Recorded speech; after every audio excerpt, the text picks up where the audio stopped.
ईमानदार लकड़हारा। सालों पहले एक नगर में कुसुम नाम का एक लकड़हारा रहता था। वो रोज जंगल लकड़ी काटने के लिए जाता और उन्हें बेचकर जो कुछ पैसे मिलते उससे अपने लिए खाना खरीद लेता था।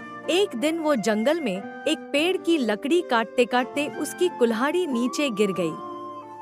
तेजी से अपनी कुल्हाड़ी को ढूंढने लगा। वो नदी काफी गहरी और तेज बहाव वाली थी। आधे से 1 घंटे तक लकड़हारा अपनी कुल्हाड़ी को ढूंढता रहा, लेकिन जब लकड़ी नहीं मिली, इससे वो काफी दुखी हो गया। लकड़हारे के पास इतने पैसे भी नहीं हैं कि वो नई कुल्हाड़ी खरीद सके। अब वो अपनी स्थिति पर नदी किनारे बैठे बैठे रोने लगा। लकड़हारे की रोने की आवाज सुनकर वहां नदी देवता आ गए। उन्होंने लकड़हारे से पूछा, बेटा, क्या हो गया? तुम इतना क्यों रो रहे हो? कुछ खो दिया है क्या तुमने इस नदी में? ये सवाल सुनते ही लकड़हारे ने उन्हें अपनी कुल्हाड़ी गिरने की कहानी सुना दी। नदी के देवता ने पूरी बात सुनते ही कुल्हाड़ी को ढूंढने में लकड़हारे की मदद करने की बात कही और वहां से चले गए। कुछ देर बाद नदी के देवता नदी से बाहर निकल कर आए और उन्होंने लकड़हारे से कहा कि मैं तुम्हारी कुल्हाड़ी लेकर आ गया हूँ। तभी लकड़हारे ने देखा कि नदी के देवता ने अपने हाथों में सुनहरी रंग की कुल्हाड़ी ले रखी है। लकड़हारे ने कहा, यह सुनहरी रंग की कुल्हाड़ी मेरी नहीं है। लकड़हारे की बात सुनकर नदी के देवता दोबारा से गायब हो गए। नदी के देवता दोबारा नदी से बाहर निकले। इस बार उनके हाथों में चांदी की कुल्हाड़ी थी। लकड़हारे ने कहा कि ये भी मेरी कुल्हाड़ी नहीं है, ये किसी दूसरे इंसान की कुल्हाड़ी होगी। इस बार भी लकड़हारे की बात सुनकर नदी के देवता फिर वहां से चले गए। पानी में गए भगवान इस बार काफी देर बाद बाहर आए। अब देवता को देखते ही लकड़हारे के चेहरे पर बड़ी सी मुस्कान थी। उसने नदी के देव से कहा कि इस बार आपके हाथ में लोहे की कुल्हाड़ी है और ये मेरी ही कुल्हाड़ी है। आप ये कुल्हाड़ी मुझे दे दीजिए। लकड़हारे की इतनी ईमानदारी और निष्पाप मन को देखकर नदी के देवता को काफी अच्छा लगा। उन्होंने लकड़हारे से कहा कि तुम्हारे मन में बिल्कुल भी लालच नहीं है। तुम्हारी जगह कोई और होता तो सोने की कुल्हाड़ी झट से ले लेता, लेकिन तुमने ऐसा नहीं किया। तुम्हारे सच्चे मन से मैं काफी प्रभावित हूँ। मैं तुम्हें उपहार में सोने और चांदी दोनों की ही कुल्हाड़ी देना चाहता हूँ। तुम अपनी लोहे की कुल्हाड़ी के साथ इन्हें भी अपने पास अपनी ईमानदारी के तोहफे के तौर पर रखो। कहानी से सीख, ईमानदारी से बड़ी दौलत इस दुनिया में कुछ नहीं है।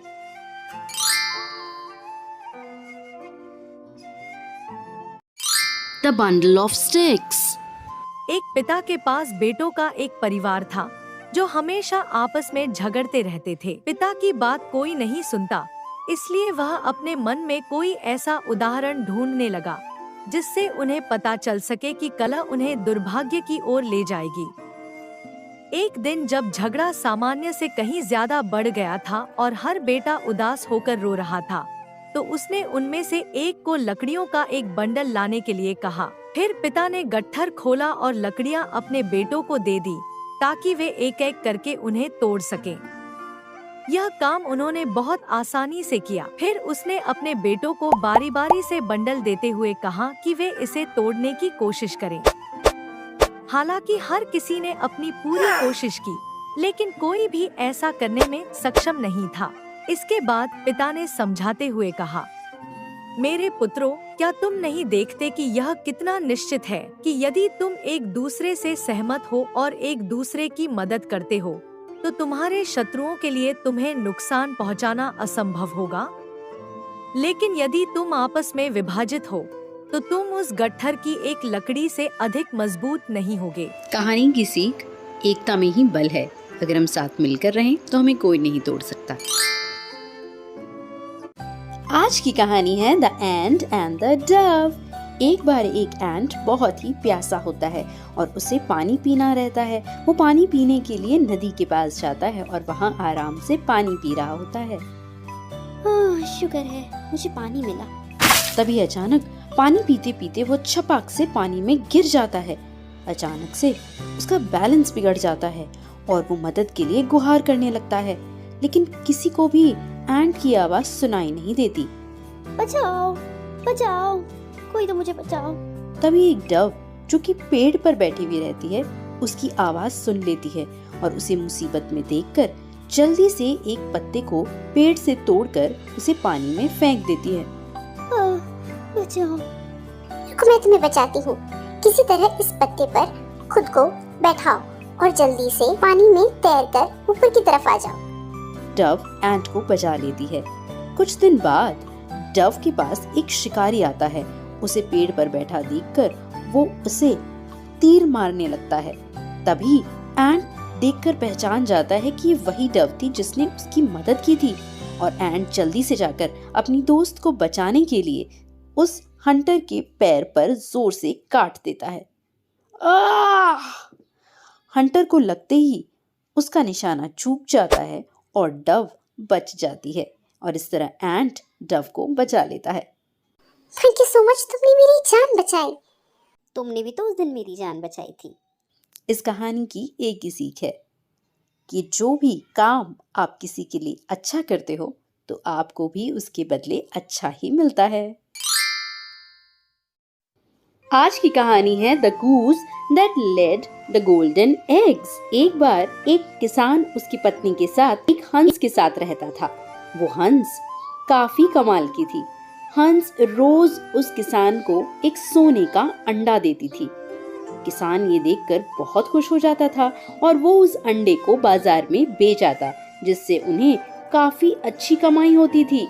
धीरे धीरे करके वो और उसकी बीवी सारे अंडों को बेचकर बहुत पैसे वाले भी हो गए।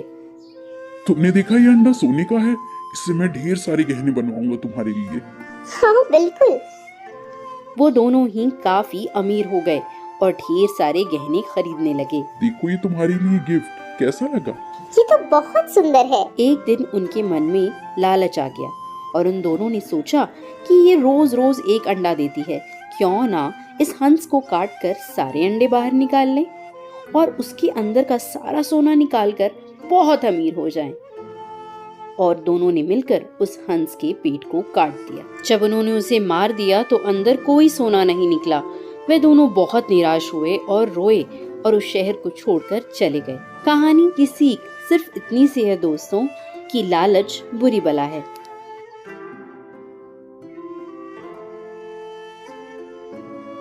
एक गांव में एक लालची कुत्ता रहता था। वह गांव में घूम घूम कर खाने की तलाश करता था। वह इतना लालची था कि उसे जितना भी खाने के लिए मिलता था उसे कम ही लगता था। उसे जो खाने को मिलता उसे वो अकेले ही चट कर जाता। एक दिन उसे कहीं से एक हड्डी मिल गई। हड्डी को देखकर उसकी खुशी का ठिकाना न रहा। उसने सोचा कि इसका आनंद तो अकेले ही लेना चाहिए। यह सोचकर वो गांव से जंगल की ओर जाने लगा। रास्ते में वह पुल के ऊपर से नदी पार कर रहा था। तभी उसकी नजर नीचे नदी के ठहरे हुए पानी पर पड़ी।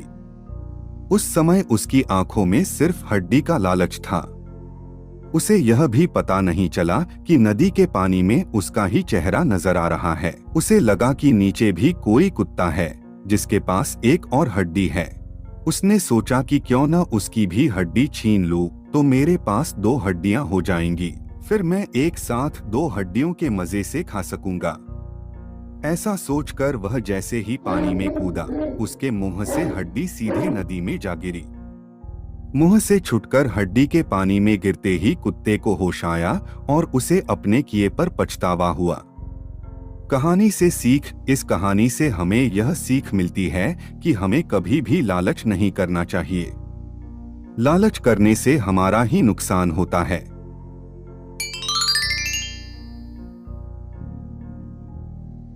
चालाक लोमड़ी और मूर्ख कौआ।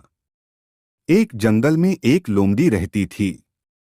वो बहुत ही भूखी थी।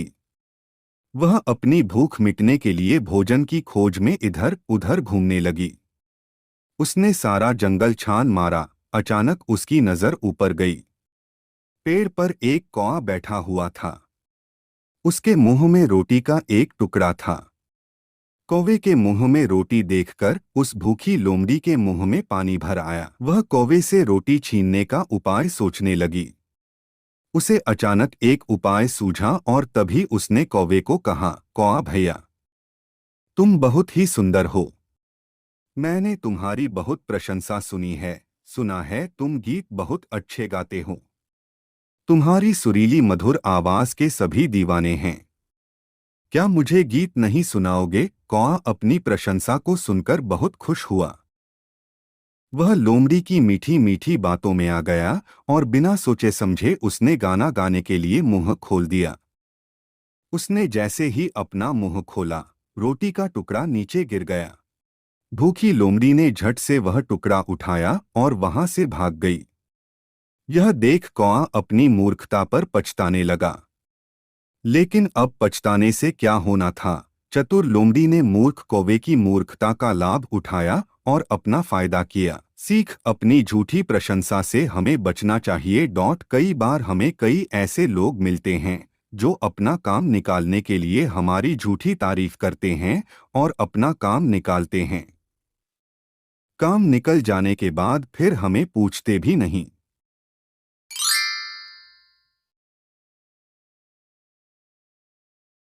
कहानी सिंड्रेला की। एक बार की बात है, सिंड्रेला नाम की एक साधारण और सुंदर लड़की थी। वह अपनी दुष्ट सौतेली माँ और 2 सौतेली बहनों के साथ रहती थी। सौतेली माँ उसे पसंद नहीं करती थी और उसे घर का सारा काम करवाती थी। उसकी सौतेली बहनों को कभी काम नहीं करना पड़ा। वे बस अपने फैंसी ड्रेस में घर के आसपास घूमती रहती थी। उन्होंने हमेशा सादे ड्रेस के कारण सिंड्रेला का मजाक उड़ाया। एक दिन उनके घर पर राजा का एक पत्र आया जिसमें लिखा था कि राजा आज रात एक बॉल पार्टी रख रहा है और प्रिंस अपनी प्रिंसेस का चयन करेगा। हर कोई इसे पढ़ने के लिए उत्साहित हो गया। सिंड्रेला भी बॉल पार्टी में जाना चाहती थी। उसकी सौतेली माँ ने उसे बताया कि वह जा सकती है यदि वह अपना सारा काम समय पर पूरा कर लेती है और अपने सौतेली बहनों को बॉल पार्टी के लिए ड्रेस उपहोने में मदद करती है। सिंड्रेला ने सारा काम उचित समय पर खत्म कर लिया था। अंत में हर बार की तरह उसे नहीं जाने दिया गया। उदास सिंड्रेला अकेली घर पर रह गई थी। वह बहुत दुखी थी कि वह बगीचे में भाग गई और कहा, इच्छाएं कभी पूरी नहीं होती हैं। कभी नहीं मेरे प्रिय बेटी, एक आवाज में कहा। सिंड्रेला को एक छोटी सी महिला जादुई छड़ी के साथ दिखी। वह उसकी परी गॉडमदर थी। वह सिंड्रेला की बॉल पार्टी पर जाने में मदद करना चाहती थी। अपने हाथ की एक लहर के साथ उन्होंने सिंड्रेला को एक राजकुमारी की तरह सजा दिया।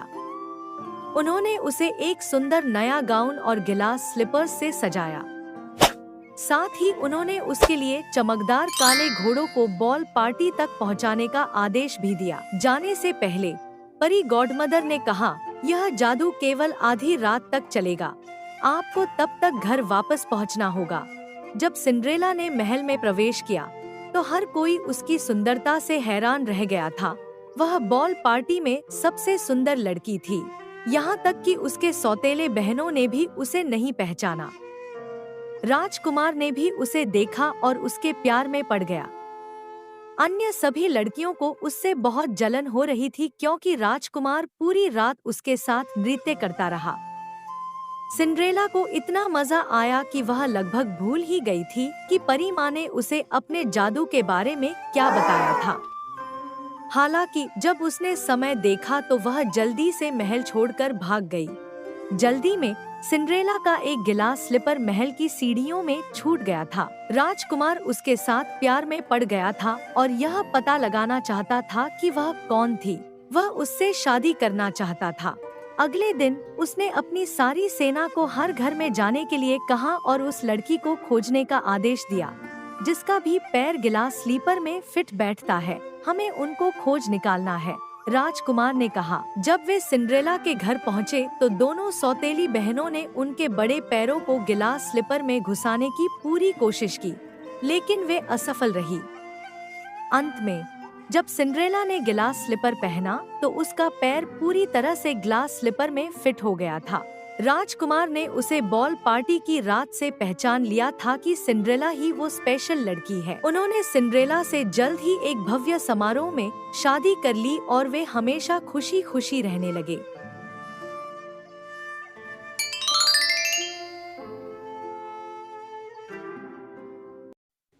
बेलिंग द कैट, बिल्ली के गले में घंटी बांधेगा कौन? कहीं दूर एक बड़ा सा खाली घर था। घर खाली होने के कारण चूहों ने अपना बसेरा बना लिया।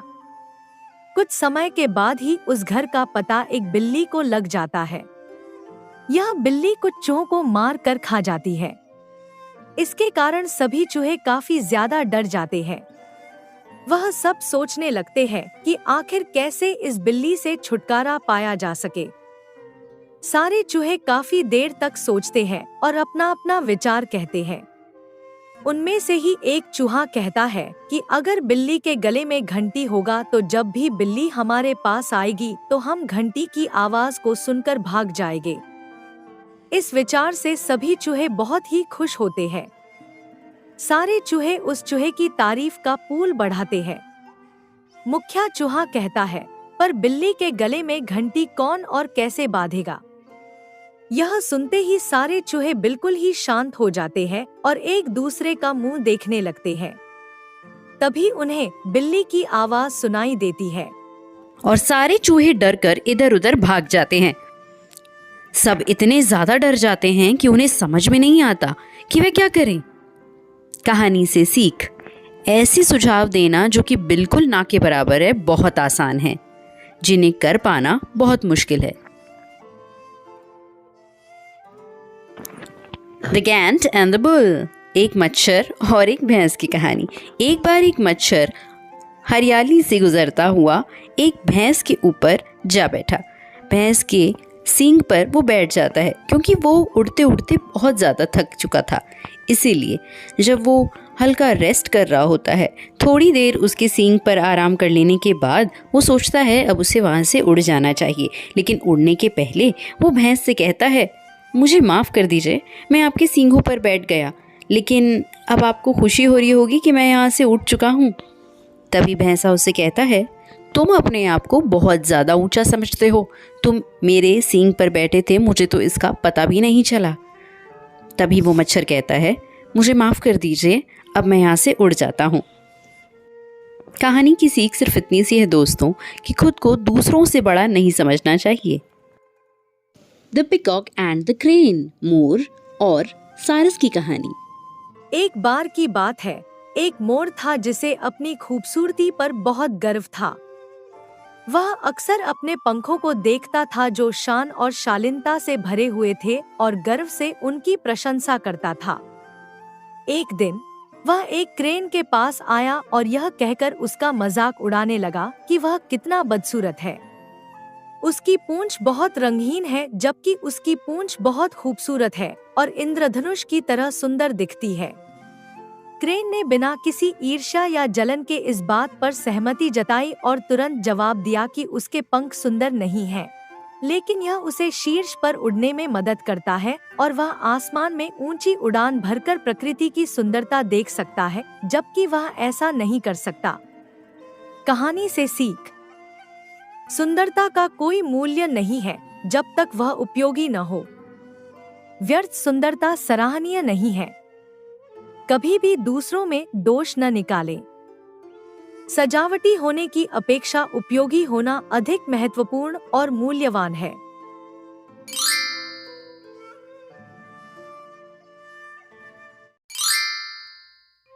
एक बार की बात है, एक छोटी सी बच्ची अपने माता पिता के साथ एक गांव में रहती थी। वह अपने माता पिता से ज्यादा अपनी दादी से प्यार करती थी। उसकी दादी गांव के दूसरी ओर रहती थी जो कि जंगल से होकर निकलता था। छोटी बच्ची की दादी ने उसे एक बार लाल रंग का एक हुड तोहफे में दिया था जिसे वो हमेशा पहने रहती थी। इस कारण लोग उसे लिटिल रेड राइडिंग हुड के नाम से बुलाते थे। लिटिल रेड राइडिंग हुड अक्सर अपनी दादी से मिलने जाया करती थी। एक बार लिटिल रेड राइडिंग हुड की दादी की तबीयत अचानक खराब हो गई। तभी उसे पता चला कि उसकी मम्मी दादी के लिए भोजन और दवाइयाँ लेकर जा रही है। वह दौड़ी दौड़ी अपनी मम्मी के पास पहुंची और पूछा, माँ, आप ये भोजन और दवाइयाँ किसके लिए लेकर जा रही हो? मैं ये भोजन और दवाइयाँ तुम्हारी दादी के लिए लेकर जा रही हूँ। तब उसने कहा, माँ मैं चली जाऊँ? माँ ने कहा, ठीक है तुम जाओ, लेकिन ध्यान रहे कि सही रास्ते से जाना और रास्ते में किसी अजनबी से बात नहीं करना। यह सुनकर लिटिल हुड ने कहा, ठीक है। माँ को बाय बाय बोलकर जंगल के उस पार के गांव में जाने के लिए निकल पड़ी। वह जंगल के रास्ते आगे बढ़ते चली गई। जंगल में कुछ दूर जाने के बाद ही उसके टोकरी से निकलने वाली खुशबू ने एक सो रहे भेड़िए को जगा दिया। भेड़िए की नजर उस छोटी बच्ची पर पड़ी। उसे देखकर वह मन ही मन सोचने लगा, अरे वाह, एक नन्हा शिकार, लेकिन यह जा किस तरफ रही है? भेड़िया तुरंत लिटिल हुड के पास पहुंचा और कहा, प्यारी बच्ची, क्या तुम ये स्वादिष्ट खाना मुझे चखने के लिए दोगी?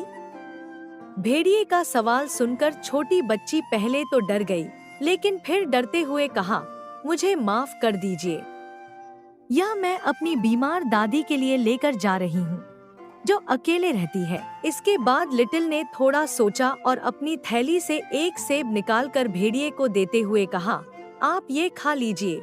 भेड़िए ने सेब ले लिया और मन ही मन सोचने लगा, वाह, इसकी दादी भी अकेली रहती है, तो पहले इसकी दादी को ही निगलता हूँ और बाद में इसे, लेकिन तब तक इसे रोक कर रखना होगा।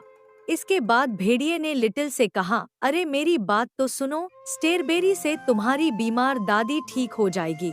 जंगल से कुछ स्ट्रॉबेरी तोड़नी होगी, जिसे खाते ही तुम्हारी दादी एकदम से ठीक हो जाएंगी।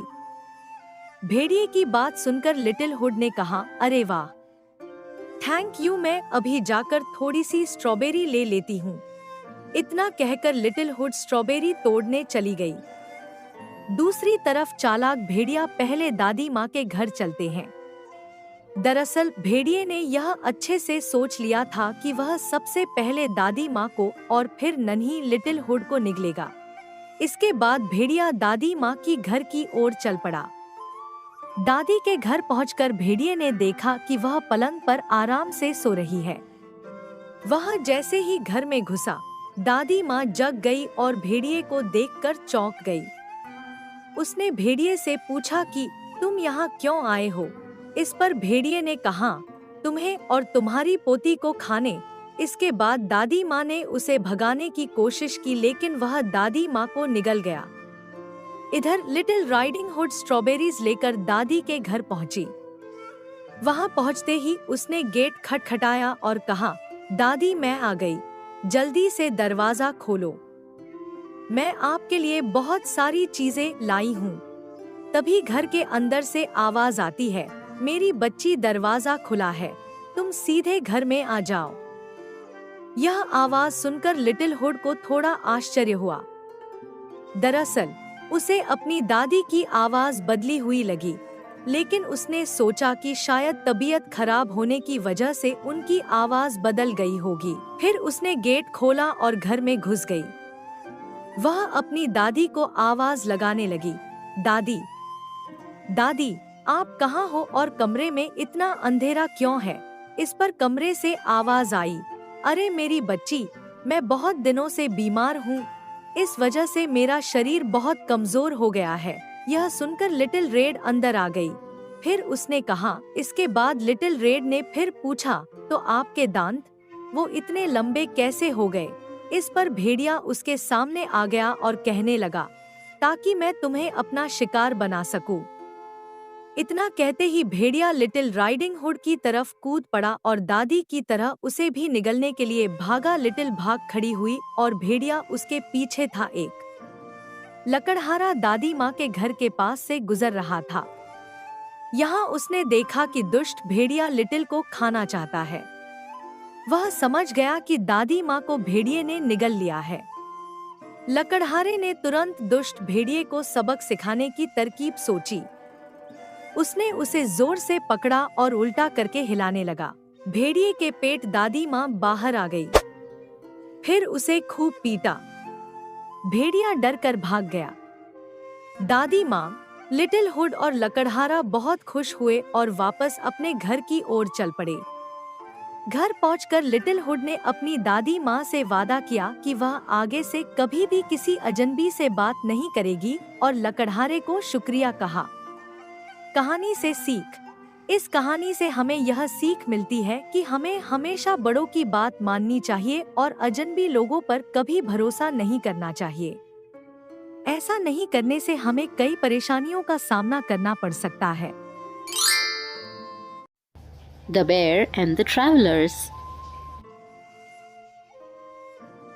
एक गांव में दो दोस्त रहते थे, राम और श्याम। वे दोनों बहुत अच्छे मित्र थे और हर समय एक दूसरे के साथ रहते थे। एक दिन वे दोनों जंगल में घूमने के लिए गए। जंगल में घूमते समय उन्होंने देखा कि एक बड़ा भालू उनकी ओर आ रहा है। राम जल्दी से पास के एक पेड़ पर चढ़ गया, लेकिन श्याम को पेड़ पर चढ़ना नहीं आता था। श्याम ने सोचा कि उसे क्या करना चाहिए। उसने सुना था कि भालू मृत लोगों को नहीं छूते, इसलिए वह तुरंत जमीन पर लेट गया और अपनी सांस रोक ली। भालू श्याम के पास आया और उसे सूंघने लगा। श्याम ने अपनी सांस को रोके रखा और बिना हिले डुले लेटा रहा। कुछ देर बाद भालू वहां से चला गया। राम पेड़ से नीचे उतरा और श्याम से पूछा, भालू ने तुम्हारे कान में क्या कहा? श्याम ने उत्तर दिया, भालू ने मुझे सलाह दी कि सच्चे मित्र वही होते हैं जो संकट के समय में साथ देते हैं। सच्चा मित्र वही होता है जो मुसीबत के समय साथ न छोड़े। तो कहानी की सीख सिर्फ इतनी सी है दोस्तों कि सच्चे मित्र की पहचान यही है जो हमारी मुसीबत के समय हमारे साथ खड़ा रहे। The Lion, the Bear and the Fox। शेर, भालू और लोमड़ी। एक दिन एक शेर और भालू एक हिरण का शिकार कर उसे मार गिराया। दोनों शिकार पर अपना अपना दावा करने लगे और लड़ाई शुरू हो गई। वे दोनों पूरी ताकत से एक दूसरे से लड़ने लगे, जिससे दोनों बुरी तरह घायल हो गए। जब उन्होंने देखा कि अब वे और नहीं लड़ सकते, तो वे थककर जमीन पर गिर पड़े। उसी समय एक चालाक लोमड़ी वहां से गुजरी। उसने दोनों को घायल और कमजोर देखा। बिना देर किए लोमड़ी ने हिरण को अपने कंधे पर लादा और वहां से चली गई। शेर और भालू दोनों लोमड़ी को हिरण ले जाते हुए देखते रह गए, लेकिन कुछ भी नहीं कर सके। वे अपनी मूर्खता पर पछताते हुए वहीं पड़े रहे। शिक्षा: जब दो लोग आपस में लड़ते हैं तो अक्सर तीसरा व्यक्ति उनका फायदा उठा लेता है। Hey kids, if you like the video, don't forget to like, share and subscribe. Thank you for listening.